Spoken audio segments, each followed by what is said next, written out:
मित्रांनो, मनोरंजन सृष्टीतून एक धक्कादायक बातमी समोर आली होती। अभिनेता विजय आंधळकर यांचा अपघात झाला होता। पिंकीचा विजय असो या लोकप्रिय मालिकेत युवराजची भूमिका साकारून विजय आंधळकर घराघरात पोहोचले। मिळालेल्या माहितीनुसार शूटिंग संपवून विजय आपल्या घरी परत असताना त्याच्या गाडीला अपघात झाला। या अपघातात त्याच्या हाताला दुखापत झाली।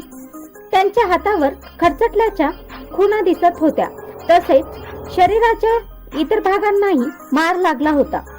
अपघातानंतर विजय आंधळकर यांनी सोशल मीडियावर एक फोटो शेअर केला होता। या फोटोमध्ये त्यांच्या हाताला झालेली दुखापत स्पष्टपणे दिसत होती। हा फोटो समोर आल्यानंतर त्यांच्या चाहत्यांमध्ये चिंतेचं वातावरण निर्माण झालं।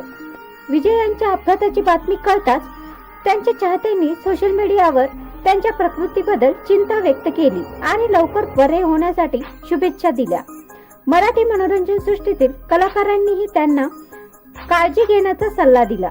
विजय आंधळकर हे सोशल मीडियावर सक्रिय असून आपल्या चाहत्यांसोबत ते नेहमीच फोटो आणि अपडेट्स शेअर करत असतात। त्यामुळे अपघातानंतर त्यांनी शेअर केलेला फोटो पाहून चाहत्यांना मोठा धक्का बसला होता। मात्र महत्त्वाची गोष्ट म्हणजे ही घटना डिसेंबर 2022 मधील आहे। जर तुम्ही विजय आंधळकर यांच्या या अपघाताची बातमी समोर आल्यानंतर चाहत्यांनी त्यांच्या आरोग्यासाठी प्रार्थना केली जात होती। आजही त्यांच्या चाहत्यांमध्ये त्यांच्या वैयक्तिक आणि व्यावसायिक आयुष्याबद्दल मोठी उत्सुकता पाहायला मिळते। तर मित्रांनो, तुम्हाला विजय आंधळकर आवडतात का हे मला कमेंटमध्ये नक्की सांगा।